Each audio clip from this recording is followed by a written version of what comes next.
Yes. Jesus Sanchez, over there, the stage is yours.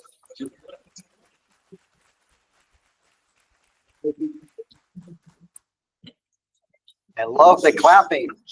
Bom dia! Bom dia. So, eu vou praticar meu portunhol. No, you guys are not gonna like it.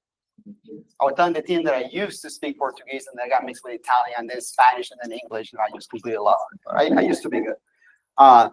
So, Jesus Sanches. No Jesus, he's in heaven. I'm right here. So this is our moment here, to chat. So the team briefed me and asked me to comment and chat to you about retail in the US and what are some of the things and the themes within retail.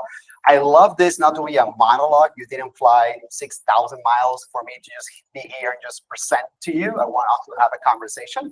The second thing is I'm not coming here to tell you how to run your business, how to tell your clients how to run their business. I'm here to tell you what are some of the themes that we see in the US that haven't worked, and maybe you can still reprise some of those and localize it to Brazil, and they have a conversation about what we have done here that worked. You can take it back home and make it work over there. Also, every time that I do my presentations, I want to make sure that besides get you all inspired, get you all fired up the art of the possible, the last slide is going to be about 4 takeaways that you can go back to your teams, back in, in Brazil, on Monday. You can have a conversation about what are some of the things we can action on, just to make sure that we make this not only an inspirational chat, but it's also actionable. You can get something that you can go back and teach your teams. That's the agreement that we have. And then, let's say, if I'm not mistaken, I'm speaker number 6 or 7. If I look at the deck, you probably have seen around 100 slides right now. How many times have you think you have heard the word AI so far? Anyone to guess? How many times? Have you heard the word AI today and yesterday?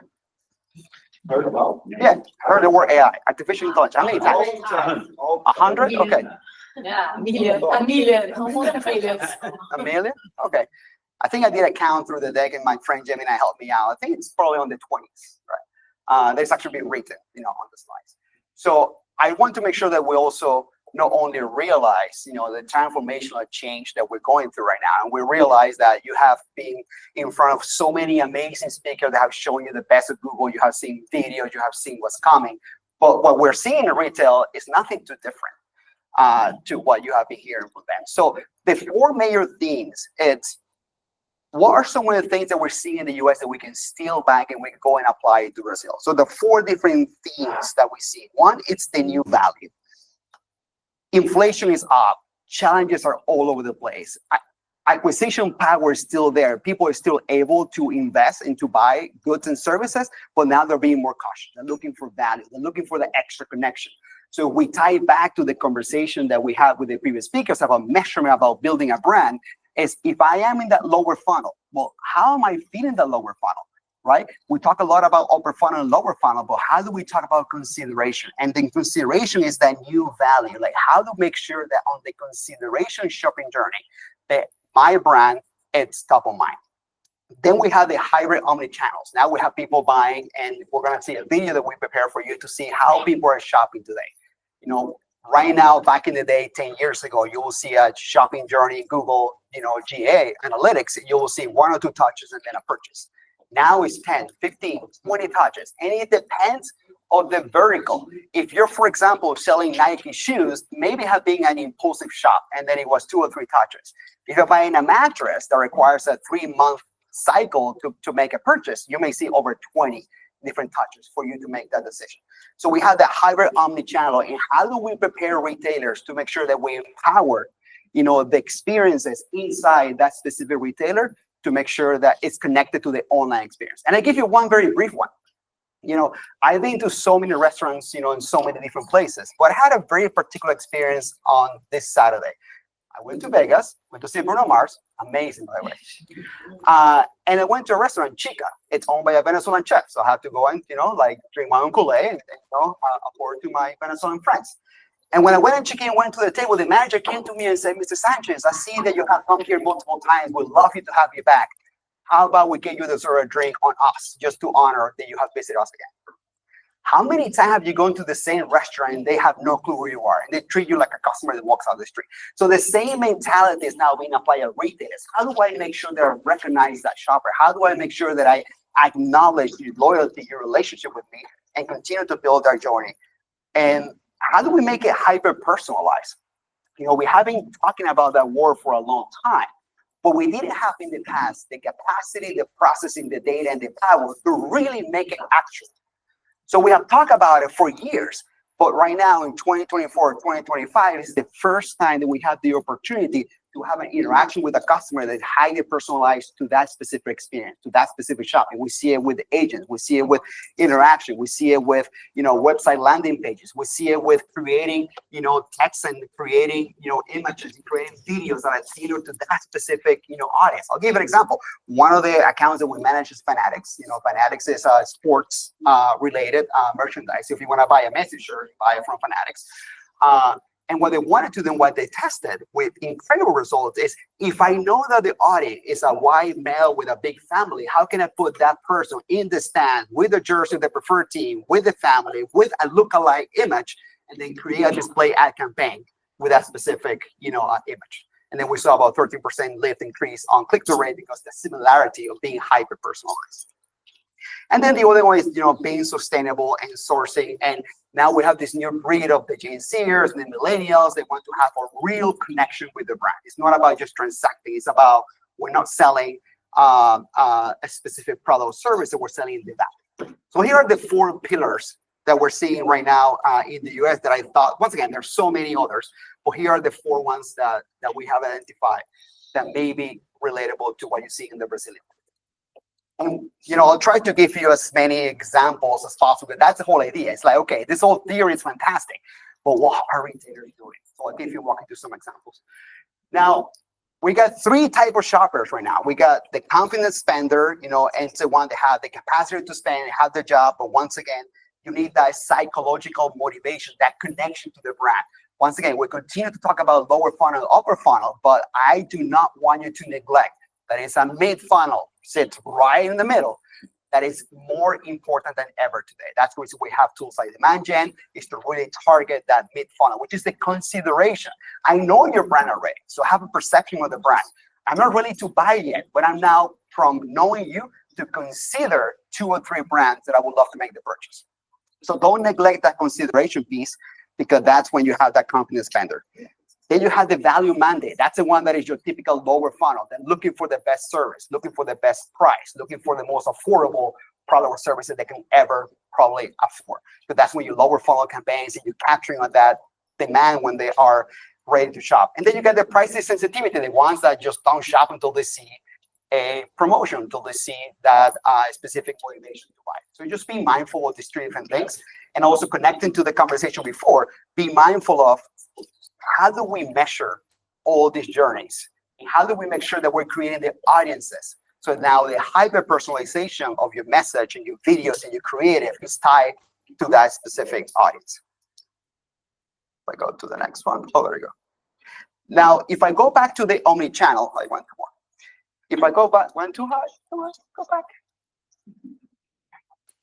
If you go back to my omni-channel example, AI and all these technologies are not just being used online. It's not only used on the e-commerce. It's how can we take this technology further? How do we can make sure that we can make capable, so much store associates, or how do we streamline operation? How do we make decision process? One thing that I want all of you to realize is Gemini and ChatGPT and Claude, all these LLM models are just fascinating. But the one word of caution that I want all of you to go back to Brazil on Monday is to understand that sometimes we're pursuing this little butterfly that looks amazing and it's shiny star. But what I want you to consider is that the same technology that powers this model, it's called reinforcement learning, can be used across your business, across any aspect of the business, right? So you can prepare brief. You can go and make sure that you are optimizing inventory, that you can then optimizing your store hours to make sure that the connection of the online store is also with the e-commerce store. So as we're looking at the use cases, I'll caution you and I make sure that you understand that, yes, we have to leverage this technology because it's what I like to call bicycle for the mind. You saw Gopi yesterday, he probably mentioned that word to you. And it's an example of You could have walked to this office, but I chose to bicycle because it's just, I keep using my legs, I can use my own power, but just more efficient, practical, safer, and faster. So just continue to make sure and be mindful that what are some of the use cases that we can use. But I can give you some practicality. I promise you that I was going to give you some real case scenarios. What are some of the challenges that we see with embracing AI in retail? Have you heard this? CEO said, you guys have 2 weeks to come to me and give me a proposal how you're going to save 10% of budget and how you're going to make 10% more revenue with AI. Go and figure it out. And then we all go in a scramble and try to see what are some of the technology, what are some of the things that we have to put into place. Or you have seen something like customer service is broken. We need to fix it. And we're going to fix it with AI. It's broken. AI is not going to fix it. You need to fundamentally fix what is broken and then put AI to make it better, right? So instead of just saying, I'm going to solve something that is broken with AI, how about you go and say, what are your top 20% store associates and make them better with AI? So I'm going to give you one example. One of the accounts that I manage is Instacart. For you will be Rappi, right? Online grocery delivery. So have any of you used Rappi in the past to online grocery? No? Okay. We need higher penetration. We need to talk to the Rappi team to make sure that I use Instacart all the time. So convenient. So you can order groceries online and it gets delivered.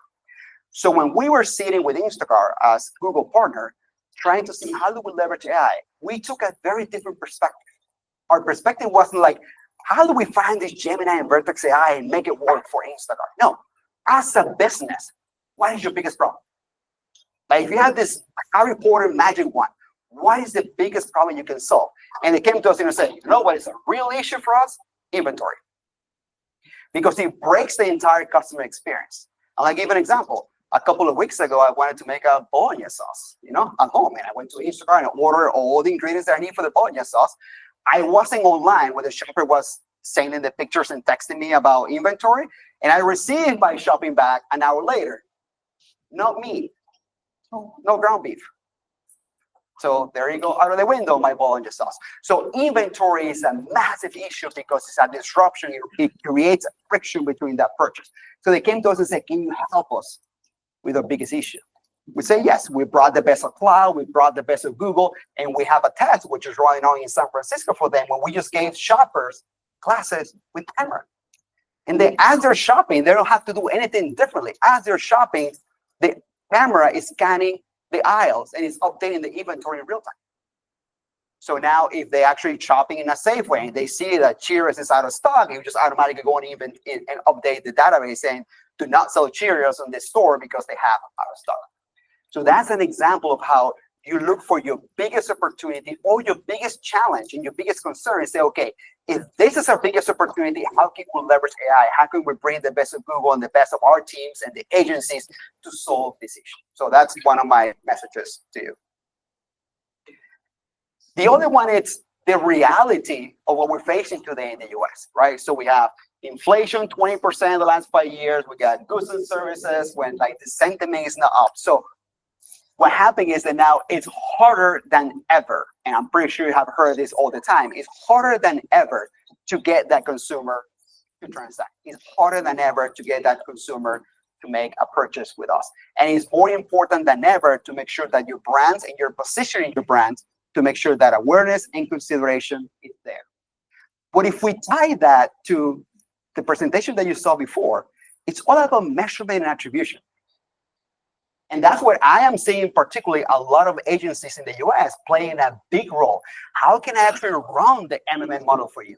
How can I be the one empowering and going to your business and I'll be as an agency empowering your AI journey? Mr. CMO, you continue to run your role, but my role as an agency is to make sure that you are future-proof and you have all the foundations to build the business with AI. But at the end, what is success? Well, success is based on how you measure. And that is the conversation that we can have. You can spend the whole week here, and I don't know if we're going to have an answer because it's almost like a religion. We all can have different opinions, and we may be right, we may be wrong. Why I say that? Because measurement is the most important metrics to measure success. Well, let's talk about KPIs, because I can go and talk to my CMO at eBay, which are another account that I manage, or Instacart or Fanatics. And we define success. But if success is defined by views, right? So my team gets compensated based on views, then will you argue that success is TikTok? Provides more views, right? So you can argue that YouTube can also provide more views. But if your goal is to maximize I want the entire country of Brazil to see this, maybe probably, if that's success, maybe TikTok is. If you're talking about engagement, and that's how you measure success, then engagement may be Meta, a better way for you to do that. If you're talking about conversion, what you really care is about intent signal and going through the transaction and making a sale, no one beats Google. So what is the goal and what is the objective that we're trying to achieve, and how are we communicating that goal and that objective, to our clients? And the one piece that I would love at the end of this summit to be completed, I only see 2 post notes on client education. And I think you guys play a magnificent and pillar role in making sure you're educating your clients what measurement is, what attribution is, what success is, and you're coaching them and telling them, how to move forward into this measurement and attribution that is so complex. Which one of you want to play a role? Who wants to play a game? I got you 2 here. Come with me. Let's talk about measurement. Let's talk about measurement. Let's do this. You can face, both of you can face me, right? You can sit right here. It's right there. I don't bite. I want you to turn for 1 second and tell me what that says. Turn for 1 second and just see it. 1 second. Okay. No, you're cheating. I want you to go. Turn for 7 seconds and just see that. Awesome. Thank you so much. You can now see it. See, it's exercise. I didn't buy it. It wasn't so simple. Muito obrigado. What did you see? Client measurement. Anything else? No, Anything more specific? no, because Think- you gave me 1 second, I focus on one thing and it's fine. Did you learn anything from it? That was my KPI, just to see one thing. That's it. I didn't see anything. Sorry. Did you see anything? You need to go back and see again for 7 seconds? Yeah. Yeah? Okay. Unfortunately, didn't see anything, but the message to this is that 1 second is a view through in Meta, and that 7 seconds is a view through in YouTube. Right? So it's, once again, how do you measure success? What is success? And how can we together measure and analyze what success is? And that's one of the metrics, and that's why I want all of you, as you leave this room, to have that client educational section completely fill out, because I believe that the biggest role that you play with your advertisers and your clients is to educating what success is, what is the toolkit that you have to measure that success and to capitalize on that success. Next time, I'll give you more time.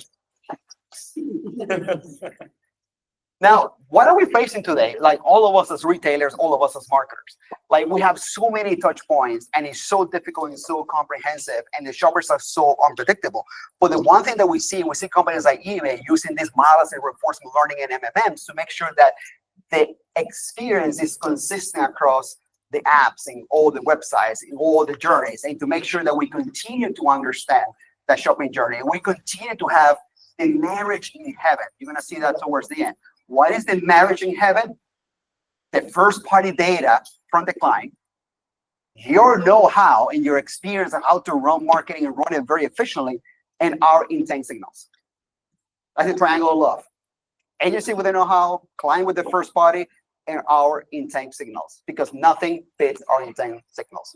So how do we make sure that we make the unpredictable predictable? And that's the part that, yes, we're using AI to generate videos and images and videos and nano bananas and all these amazing things. They're a creative powerhouse. It's amazing. You as an agency don't have to go and say it anymore. Can you imagine a cat with sunglasses dancing on a beach? You don't have to say that anymore to clients. You can just do it in seconds. And that's what is fantastic. But I want you to be aware that the same technology that powers that powers MMMs, empowers predictive models, empowers shopping journey, empowers a better experience on the website. So I want you to make sure that you analyze and you understand that being in the bubble of generative AI is fantastic. You should jump in that wagon, but don't neglect there are other wagons and other trains that are flying by you, and not make sure that you don't miss any of those. So the shopping journey is being disrupted all over the place. Information overload, searches are longer. You probably have seen this. 15% of every search that we see every single day, and it has been like this for the past 10 years, is new. We've never seen it before. And we see 5 trillions of that. So it tells you how people are searching today. Now people are searching with voice. Now people are searching with circle, with images, with pictures. They change, and the behavior of the consumer is changing. And even company like us, you could have looked at us and say, you have worked with Google for many years, well, agencies, right? We are disrupting our own product from the ground, completely reimagining our platform, assigning thousands and thousands of engineers to recreate how search looks like. That's what we're doing. Jesus, I have a question. Of Just course, to add thank on you. This point, because we are discussing in Brazil right now, everything that is coming with the AI mode and all the disruption that we see in search right now. What kind of discussions are you having with the agencies that you talk about how to plan search for retail clients? Well, I think everything starts with what is the foundation to make you future-proof. And what it makes you future-proof is to embrace and leverage, the AI future-proof tools that Google has. So that's your PMax, your demand gen campaigns, your AI search max, where we're seeing if you have your clients not activated Search AI Max, that's the first thing you should do Monday at 8 a.m. Go and click the button, activate it. We're seeing results across retail US, killing it with Search AI Max. Making sure your first-party data is enabled, making sure you're leveraging audiences with GA4, making sure that your website is more informational than ever, and it's just not about transacting or having the content that needs to be there. It's making sure you're passing to Google, via OCI or any other means, your first-party data to join it with our intention signals, and to make sure that the core and the heartbeat of a retailer is the merchant fee. Never neglect the merchant fee. So we have projects like Tide, which is titles and descriptions being written by Gemini. We have audits, you can run the merchant fee. That is the core and the beat of the retailer. And when you talk about merchant fee, you want to talk about scale. I mentioned that one of the clients that we manage is eBay. Can anyone guess or imagine how many SKUs eBay has in the merchant center? Globally, worldwide? No idea? A million? Okay. Anyone have any guess? Based on how big the merchant centers are in Brazil, right? Yeah, 500. Magalu, how many? Yeah. 16 billion. With a B. 16 billion. So when you're talking about scale, when you're talking about how do we make, eBay future-proof, is how to make sure that the heartbeat of my business, which is 16 billion active SKUs that I have across 190 countries in 90 languages by millions of sellers, are beautifully perfect, synchronicity and orchestrated with the Google feed. And this could be another 45-minute chat, but that is just, me probably speeding, very quickly what people are doing. So this one, maybe they can help me with it. This one says reload. I think this was a video.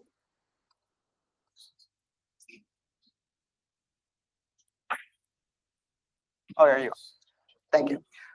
Before we show you a video how, shopping is happening today, when you talk to an advertiser, when you talk to your client, just be mindful that this is the biggest challenge, and this is what's keeping the CMO awake at night every single day. In my case, all my accounts are public companies, right? So CFO, CMO are managing Wall Street expectations, or managing what my next earnings call is going to be, and I'm managing my in-quarter data with my future next quarter, next year is going to be. So what is keeping your CMO alive is, how do I balance the short-term profit? And how do I make sure my CEO don't continue to tell me, like, you need to drive more, you need to drive more, to make sure that I'm not sharing myself in the field in the future, right? And what we have seen here, and this is hard. This is not easy, right? We're not all here because we like doing easy things. The part that is hard is the retailer that have succeeded at this is because they have moved from a model to bid in CPC, to bid in CPA, to bid on this, what I call vanity metrics. They don't really care anymore, quite honestly. They're levers for you to understand directionally. But ultimately, it's the goal. What is the bidding goal that you actually have this campaign on? And the retailers that are succeeding at doing this, they're bidding to LTV.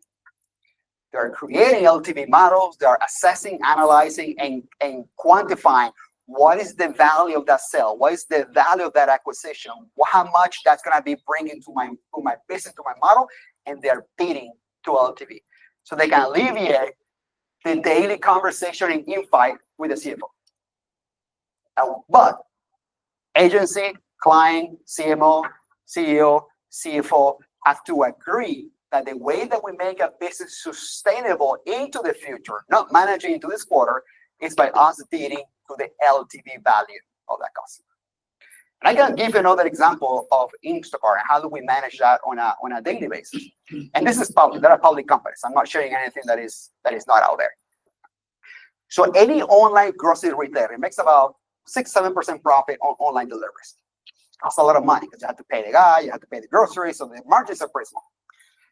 But when you talk about retail media, when they go to Oreo and say, hey, you want to sell more Oreos? I can place ads in my app and have people buy Oreos through the app. The profit margins are pretty good, about 40%. What do you need to sell retail media? You need eyeballs. You need to be able to go to Oreo and say, I have 100 million active users and they're growing at 10% rate. So for that, then you have to be to activations, right? Because you have to activate people. But if you're not activating people with LTV, you may be acquiring a lot of eyeballs that are not profitable to the core business long term. So how do you solve that issue? By having your data science team focusing on LTV, what's the value of a retail media interaction, what's the value of the new activation, and the entire Google ecosystem fits to predictive lifetime value. So that's how you solve some of those issues. Any questions in here? I'm not asking many questions, but I said I didn't want this to be a monologue. Muito obrigado, você, for your question. No one have any questions? Have you guys seen this slide already? Yeah? Do we need to skip it? You know it? 4S's, searches, screaming, shopping. Let's see in action how this works. I don't know if you have seen this video. I didn't see it on the deck, but I want to make sure that we all embrace from 1 minute how shoppers are shopping today with us, how shoppers are engaging with our platforms today.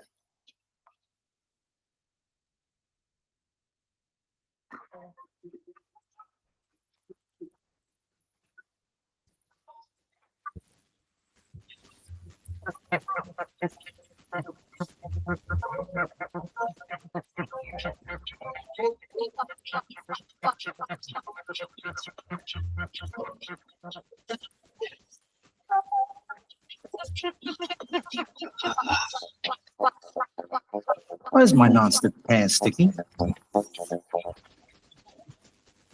I record can damage most nonstick pans. That's why I love this bad boy from our place. This is temperature safe up to 1,000 degrees, and it's virtually indestructible.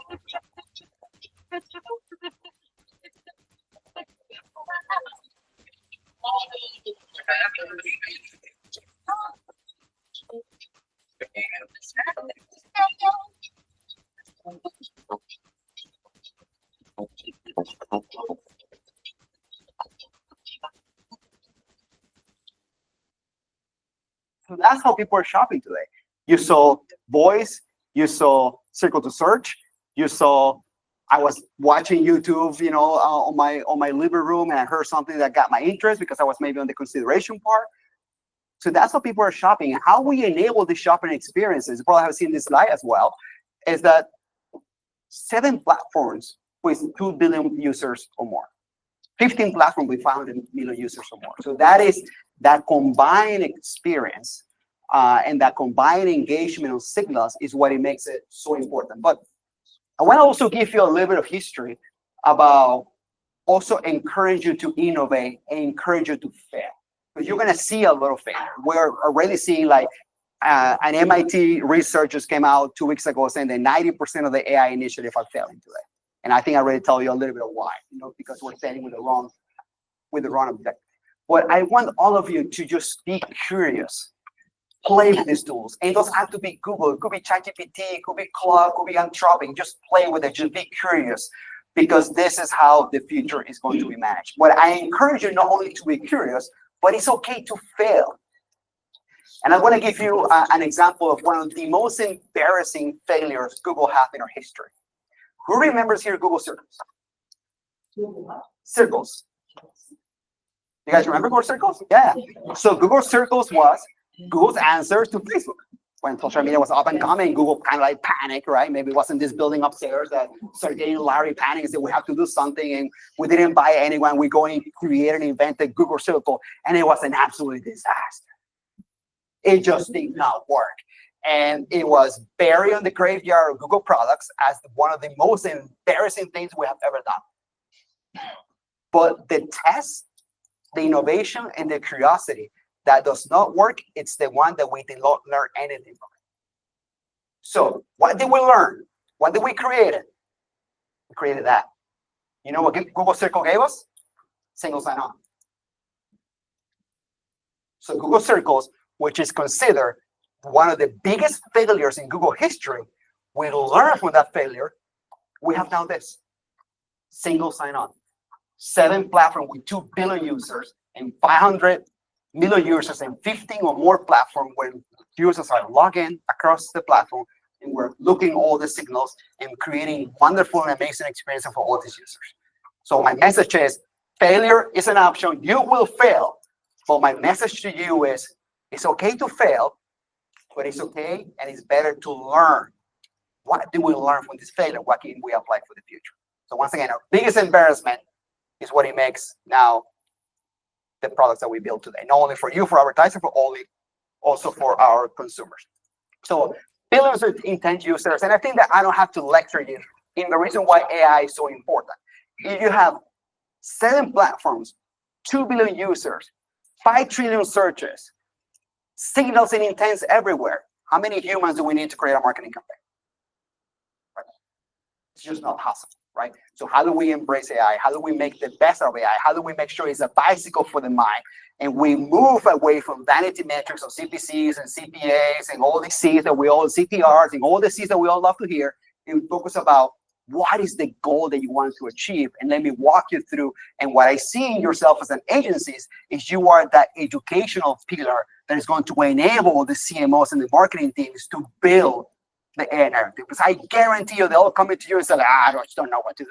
I just keep telling my team, use Gemini. And I just cannot get them to use. I have my theory why that's working too. I can tell you after we're done. And I can tell you that, once again, the differentiator and the marriage in heaven, I told you what's the slide for this, is when the agency, the first-party data, and Google will combine. No one matches our intent signals. No one matches the first-party data of your client, and then no one matches, the know-how and the expertise that you bring. I always tell all my clients, and the reason why I embrace and I welcome you to see Google and your agency partners and the marketing team at Google as your allies. I tell this to all my advertisers. Look, I'm not going to tell you how to run your business.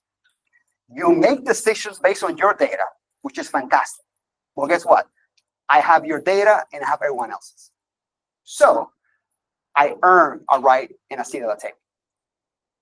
So make sure that you're always consulting, working with your Google team, because the purview of the data that we have is just amazing and fantastic. I'm going to give you a clue. I don't know if they're not going to like me over there or not. I'm going to give you a clue. This is a clue that I have learned by 4.5 years at Google. Every time that you see any Google employee excited about something and being very frantic about something, pay attention. Because you know what it means? It means that we know something we're not allowed to tell you. That's what it means. So when I go to eBay and I go to the CMO, this was maybe, a month and a half ago, like, this is a massive opportunity in the US. You have to go all in, because may or may not a retailer be leaving the PLA action. And you have to. So every time that you see one of us being super excited and passionate about something, pay attention. Because it means that we know something we're not able to tell you. Right? There you go. So once again, disruption is unpredictable. Oh, one slide. This is the one. So for this one, I wanted to do something different today. Like, we all hear managers of an agency. We're all talking at a leadership level. But I wanted to make sure that I bring Danny, part of my team, because he is the one who gets shit done. Not me. He does. So I want to make sure that we hear from his perspective, from his vantage point, how this is changing. Because we don't see our account managers anymore managing CPCs and managing 15 campaigns and creating reports on a daily basis of Danny. Why don't you come here and walk us through? I'm putting you on the spot so badly.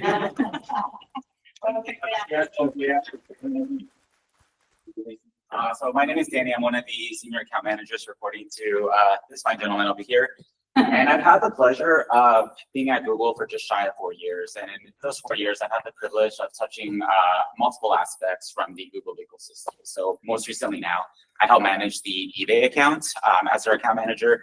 Prior to that, I was on our mid-sized business segment. And then prior to that, agency as well as small business. So we could take all day here to really conceptualize this, but I think the biggest component that I want to lend itself to in terms of like how we're disrupting unpredictability for educating our clients is really on that education piece. So I want to present 4 factors. The first factor would be maybe my first client experience, dealing with our smaller independent businesses, what we in the States here call our mom and pop shops. So independent sellers, coffee shops, et cetera, et cetera. Their biggest problem was, hey, I'm not driving sales. I'm not profitable. I can't hire a marketing team. I can't hire an agency because we don't have the funds for that. We're not profitable at this standpoint. How do we leverage something like Google AI, Google Automatics, et cetera, to prioritize our business needs? So with that comes education and understanding why don't you want to lean into AI? Most of the time it was really rooted in, hey, we don't really trust it, or we don't want it to do the work for us. We're here to do the work for ourselves. This is my brand, et cetera. I think the biggest pinpoint that I've had in my career thus far is really highlighting the value proposition of AI and outlining that we're not necessarily using AI to do the work for you. We're making it more outsized and efficient. So from this standpoint, the way that it really presented itself was, let's lean into tools like automated bidding, because you're telling me you're not driving sales or so. You're not ultimately giving the system what it needs from a data collection standpoint. That was the first component.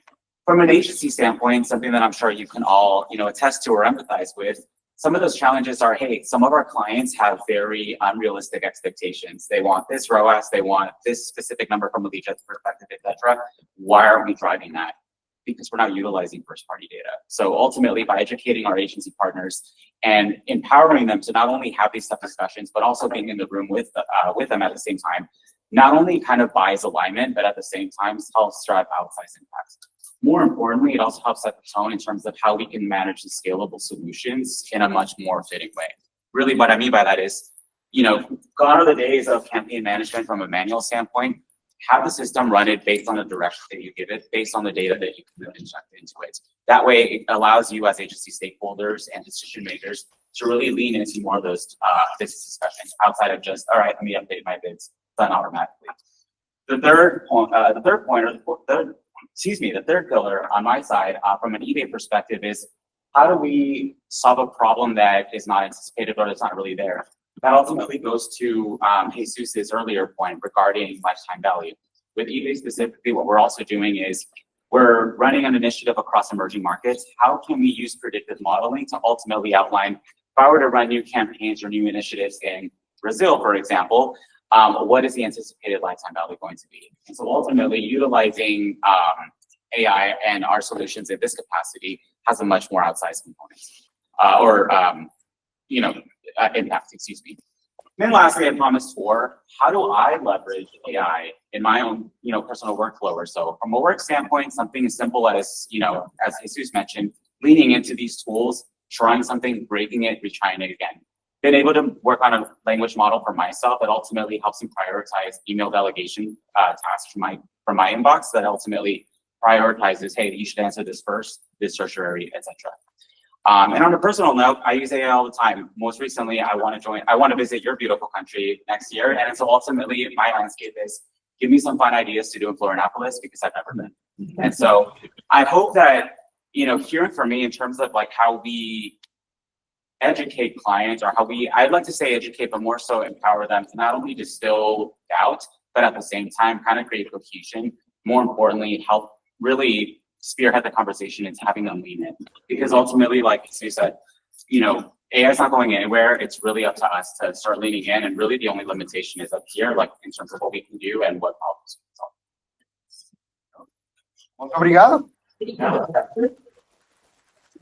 So, the one thing I can tell you, when I joined Google 4.5 years ago, I said 70% of the time an advertiser and agency comes to me saying this campaign did not work was because we didn't follow Google best practice. 4.5 years later, I'm down to like 95%.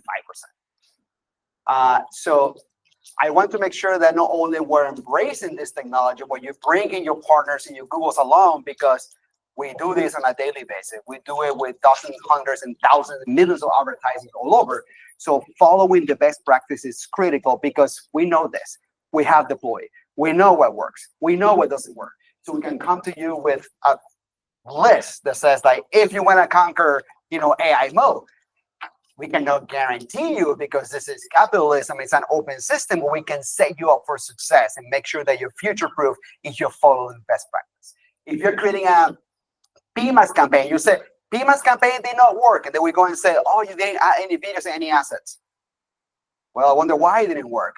Or, I'm not hitting my revenue goals. Yeah, but your campaign is optimized towards traffic, so no wonder why, you're not hitting your revenue goals. So the message is that our machine and our AI is fantastic in relentlessly looking for the goal that you give it. If you tell it to pursue something, it will do a fantastic job. The challenge is when we're telling him to pursue something and then we're reporting on something else, right? So we are telling the application, go and find me the best target ROAS, and then here on the reporting on the CMO level, for me to assign budgets and success, I'm looking at cost per acquisition. We are not telling the tool to give me the best cost per acquisition. We're giving the tool to maximize revenue. So I go back to what I started saying, measurement objective is the most important thing, and we're going towards this world. We're going towards the world that the CPA, CPC, CTRs are vanity measures that allows you like levers to manage the flow of your campaign, but it's ultimately what's the goal of you and how that goal is aligning with what the goal in the tool is. That is the biggest message that I can leave you with. And then we have the flywheel. We talk about this, insights, creative, media, and measurement.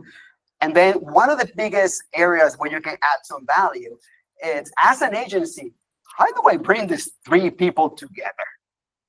And that, even for us, has been a super challenge. How do I make sure that when I look at marketing as a revenue generating engine, not as a cost center, when I look at marketing as an avenue and as a way for me to drive business and drive my business forward, how do I make sure these three individuals are on the same page?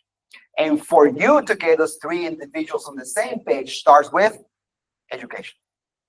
So that's why I'm going to continue to anchor that my expectation is that the client education pillar, Mike has it all the way to the floor, because the biggest way that you can offer value to your clients is to make sure these three people are aligned and are relentlessly looking at the same goal.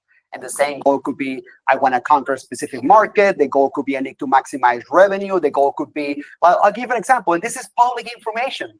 eBay posted 1.2 billion losses in 2023. They leaned in Google, the investment went dramatically up, and they posted 1.9 billion profit in 2024. The stock is all-time high, and they're managing now Wall Street expectations based on that, right? So I always love to say, when we joke around, like, we are a printing money machine. It's how much money you want to print. It's the limit, right? So the part that I want you to live with is, if we align these three pillars and you are educating them on what the future looks like, because it's also, I see on you, the ones that I empower to walk them through what the future looks like, because you talk to all the advertisers, you're closer to all, you're closer to Meta, you're closer to all those people. So you are the one who are better positioned and have the credibility and the reputation to get these three people aligned. If you get these three people aligned, future looks good. If you don't, doesn't look that great. It's a very simple message. And then I'm not going to spend too much time on this one, because we have a whole conversation on the previous one about MMN, about attribution, about measurement. The one thing that I learned is to pick someone else when I'm going to do 7 seconds, because he didn't remember what he saw in 7 seconds. That was enough time. But the whole idea is that measurement, how do we attribute value? How do we drive value? How do we measure success, and how we report success? Usually what we see today are three different things that should be the same. So we're speaking English, Portuguese, and Spanish, and we also be speaking the same language. Measurement, success, and how do we move forward should be all three aligned and should all be the same. So the roadmap, and what I want you to do, start with a high-value use case. The example of Instacart, example of eBay. What's the biggest challenge of eBay as a worldwide company? that if you have 15 billion products and millions of sellers, and it's mom and pop, people like you that want to sell these shoes, and you take a picture and upload it online, what do you think is the biggest challenge? The messages, the title, the descriptions are not consistent. They're all over the place. People are not describing the product correctly. So what we did with them is we did a pilot, and now it's being deployed worldwide, when we actually analyze the feed, analyze the knowledge graph, and then update all titles and descriptions in real time. So now I, as the CMO of eBay, can say, here's how me as eBay want to talk to my clients. So I can standardize by brand messaging ethos across 15 billion products, and I'm going to talk to the client the way I want to talk to my client. The next step is to analyze the images. If I posted these shoes and I didn't say they were black, then Gemini is going to update the description saying they're black because you missed it. And the third step that we're deploying right now is to analyze the video and the items of the video, and then putting a carousel of the products that are aligned to those videos.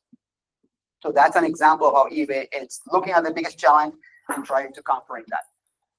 4 things I want you to do when you go back to Brazil today, tomorrow, Monday morning. My boy T walking into the room. Welcome, T. 4 things I want you to do is refine what's the value for the Brazilian consumer. Invest in these omni-channel experiences. I really want you to take it to the next level. For those retailers that have physical experiences, how can you embrace the same technology you're doing for marketing, same technology you're doing for your e-commerce website? How do I embrace it to the store? How do I bring that chat to life with the agent? How do I make sure the store associates are empowered to understand that customer, understand their journey, provide value, like the example I gave you with my beautiful restaurant in Vegas this past Saturday? How do I bring that to life? Start the journey with personalization. You know, we all have heard agentic world. I got to see agents, you know, from our own marketing team not too long ago. One thing that sometimes we forget or we don't remember, it's Google marketing is the 3rd or 4th largest spender of marketing worldwide, about $3 billion. And we're drinking our Kool-Aid. So we use agents to create audiences, and then we have panels that is another agent that say, go and critique this specific video and give me the inputs that I can then make it better. And then we use that to create audiences, and then we use that to create videos, and then we use that to create a brief for the agency that goes and execute. So we are also drinking our own Kool-Aid and driving those agents and personalization. And ultimately, it's empower your teams. Allow them to fail, give them the room, allow them the room to be curious. Because there's so many ways we can take this. There's so many tools. And what I'm preaching to all of you is to allow your teams to be curious, to dream, to provide ideas, to give them the room that they need and deserve, to make sure that they bring the best of you and the best of your services and the best of your know-how to your clients. That's it. That's better, right?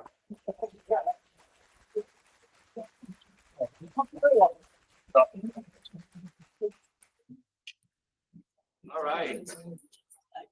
I'm standing between you and lunch, which is my least favorite place to be, but we're going to take just 10 minutes to debrief this session as well.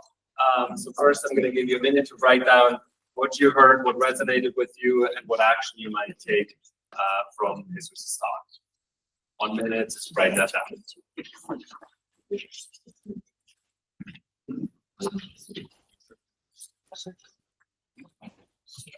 The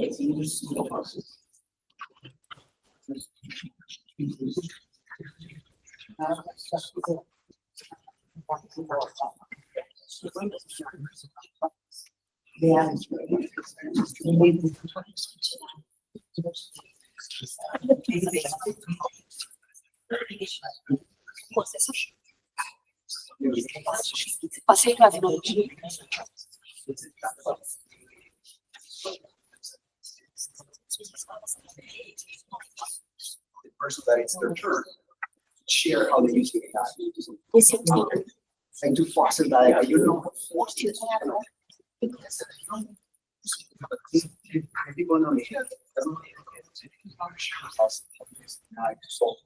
bring this video like show us awesome.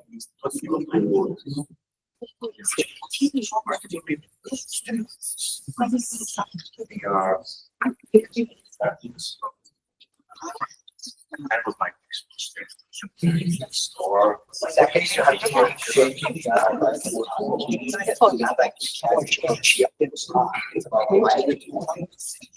Okay, right. Yes. Eu acho que a gente começou agora, eu acho que a gente sai para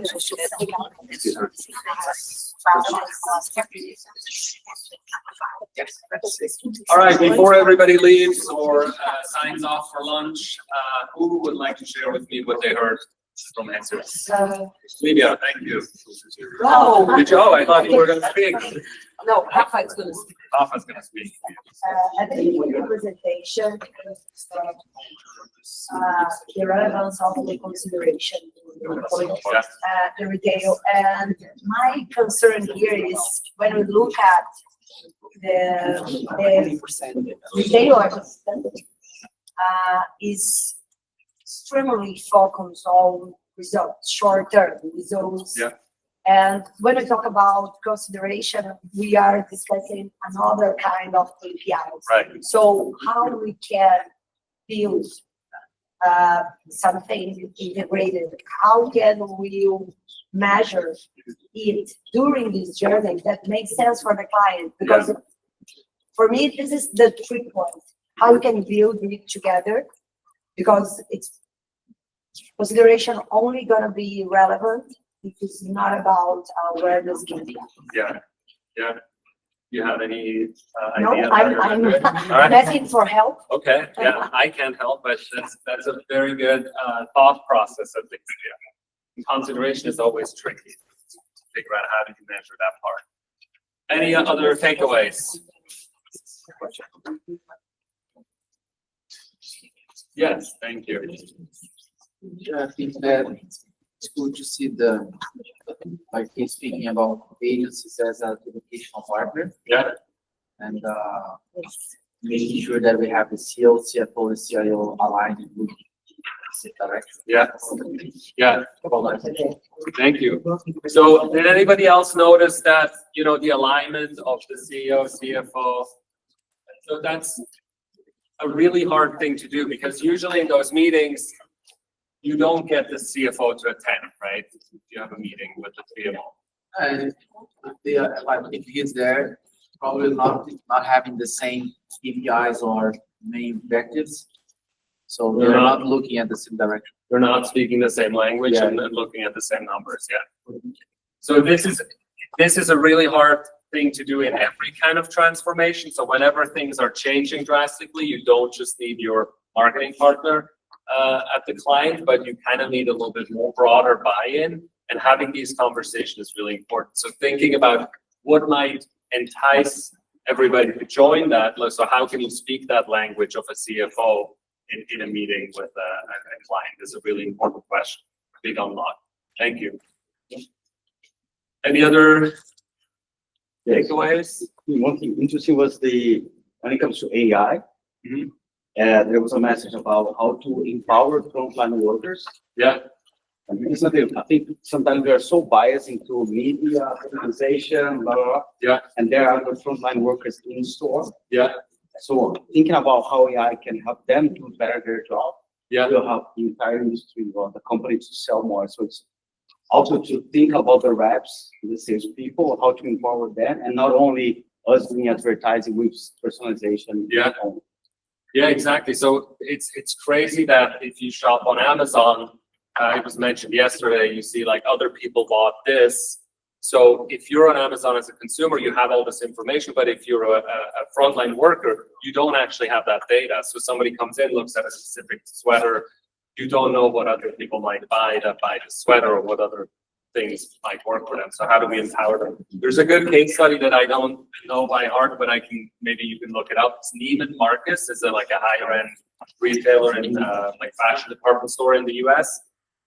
They built this app for their workforce where they can have a more of a insight into what consumers might want. So I don't have the case study here or know the data from heart, but it's a good case study to look up. Can I borrow your post-it too? Yeah. Thank you. Perfect. Anything else? You also talked a little bit about personalization. That's an interesting, you all know that AI will unlock a lot of personalization in terms of customer experience. One thing that we only briefly touched on was using it for research. So, does anybody use synthetic users? Yes. Yeah, you do it? Nobody else? Some are nods. That's just a really powerful way, for instance, to start questioning your hypothetical user. So build synthetic user, and then you have a conversation with them, or you run ads created by them and ask that system, like, well, what do you take away from it? How likely are you to buy, etc. So that's a really lightweight way for you to test that out. Did anybody notice failure culture, innovation culture? Bless you. There's a part of Alphabet called X. The used to be called Google X. They built the drone that's hanging outside there. They do drone deliveries. They started Waymo, the self-driving car company. They have an event inside their organization that's called the Epic Fail Award. And they say that fail stands for first attempt in learning. So what's the first learning you can get from failing, basically? And what they do is they actually monetarily incentivize their workforce to share their failures with others. So you can go up there once a year and you can say, like, we tried this and it failed and we lost this and this much money. It helps X avoid failures like that because you're sharing it with the organization. It promotes a mindset where people are willing to fail because you need to fail to get to something that works. And that's something that they've been doing for a while now. So just an interesting thought for you is, how do you bring a culture where failure is not just tolerated, but actually encouraged to your own organization, but also to your clients, and how can that be part of the client education as well? All right, anything else? All right, sounds great. Then we'll take lunch. I don't know when you're going to be back here. It's 2 p.m. 2 p.m. 1:45. Different opinions. Anybody else? We're going to be back here at 1:45. Enjoy your lunch. See you there. Thank you, Mike. Thank you so much. Se vocês vão ser nossos guias agora, né? Você e o Dani. Pega a bandeirinha.